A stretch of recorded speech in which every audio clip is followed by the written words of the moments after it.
Bears are winning for the third week in a row, which means get your cash ready. Good morning, everyone. This is Ahmed Saleh, and this is a weekly market recap. So the key messages for this week. First, market continued the downward trend for the third week in a row.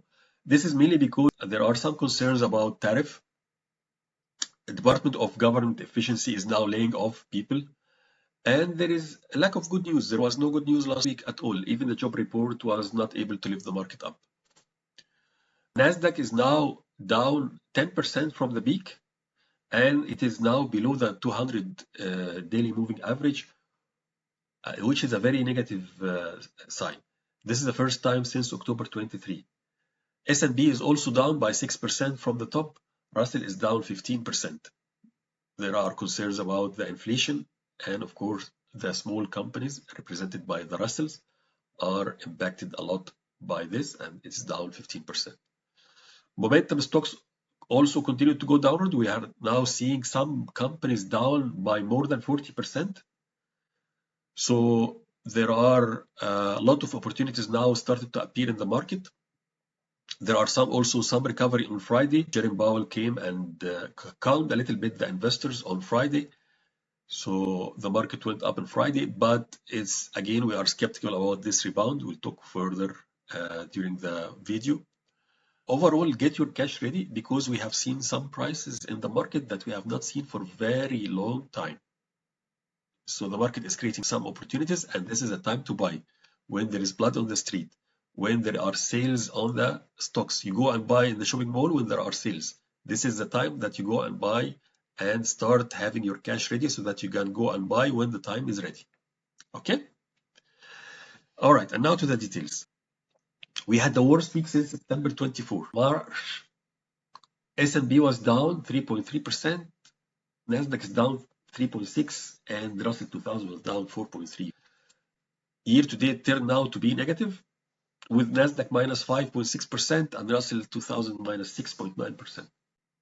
From the top, we are down 10% in the Nasdaq, which is the definition of correction. And on the Russell 2000, we are deep into the correction mode with 15%. On Friday, this chart is for Friday. We had a rebound. The market was going down as every day. But in the middle of the session, we had Jerome Powell coming up, and he said very positive things about his ability to react if he sees further inflation or if he sees further softening on the job market. So he said he will react, and that calmed the markets a little bit. So the market started to rebound. I'm very skeptical about this rebound.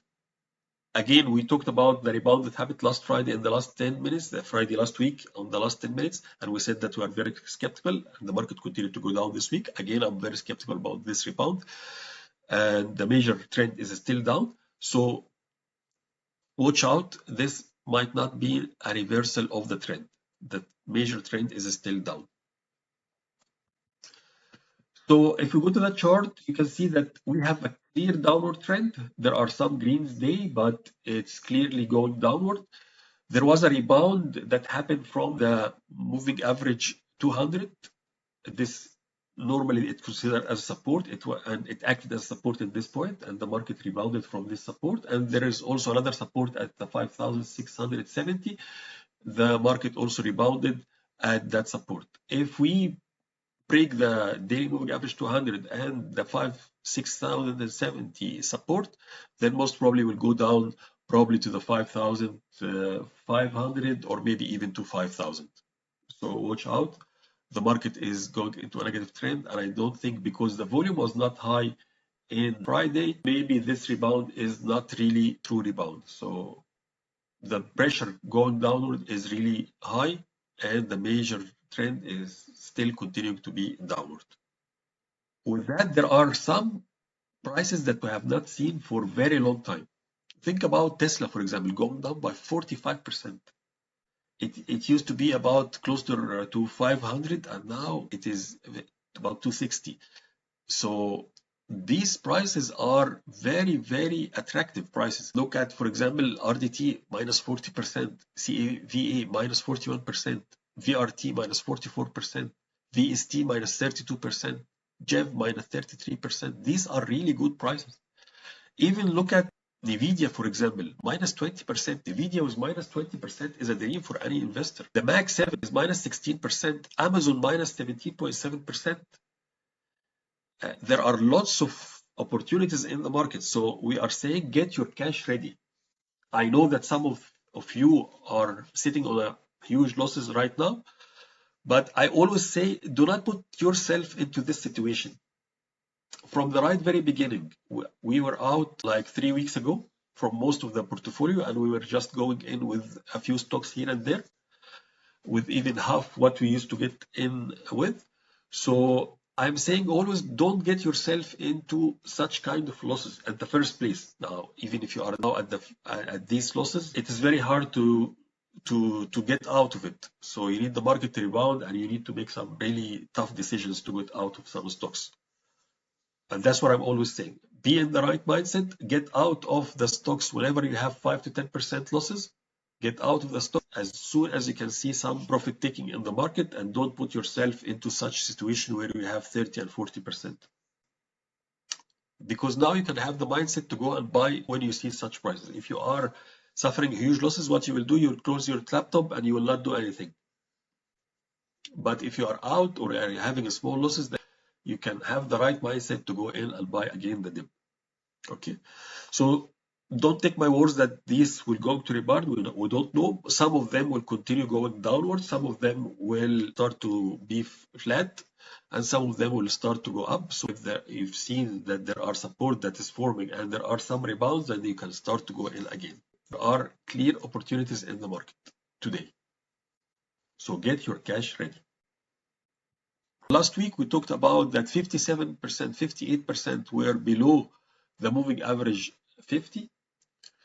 Today this percentage increased to 65%. So the majority of the stocks are below the moving average 50. Not only that, the stocks that are below 200 increased from 48% to 58%. So more than half of the stocks are below the moving average 200 and below the moving average 50. Okay, you can see this as very bad news. Yes, it is very bad news, but it is creating opportunities. When you see such numbers, then this means that there are opportunities that are coming into the market at the time that you go and do your shopping. Okay, now if you look at the sectors, not all the sectors are in the red year to date. We have only the technology and the consumer cyclical that went down by 6.6 and 6.7%. Many of the sectors are on the green area. Okay, the XLV, which is the health care, this is the ETF for the health care, and the basic material and the consumer defensive are still positive year to date, and they are roughly the same as last week, maybe a little down a little bit on the consumer defensive, but the healthcare is doing great. The basic material is also doing great. So you can select companies into these sectors to trade it. There is no clear guideline into the capitalization. So all the capitalization is going down. So just neglect the capitalization for now and focus on the companies that are in the good sectors that are going up. Moving on, next week, we only have the CPI for February. We expect about 2.9%. If the results came 2.9 or 2.8, 2.7, then this is a good news. If it came higher, then it's a bad news for the market. For the results, we are nearly done with the results season. We only have Oracle and Adobe next week. And for the trading strategy, we continue to be bullish on gold, EU, and Chinese. And as we mentioned now, start to look at the stocks that were hammered very much during the last 3 weeks and look for a rebound on these stocks. If you see a rebound, then you can start to go in. Also, there are some stocks that are going against the market downward trend. So as you have seen in the previous charts, the XLV, the XLB, the XLC, you can start investing in these ETFs or go and select some companies inside these ETFs. Okay. That will be it for this week. If you have any question, please email it to info@thepersonalfinanceacademy.com. And if you like the video, please press like and share it with your friends. Subscribe to the channel, and I welcome any question into the comments. This video is only for educational purpose and should not be considered as an investment advice. Any investment you make is at your own risk. Thank you very much.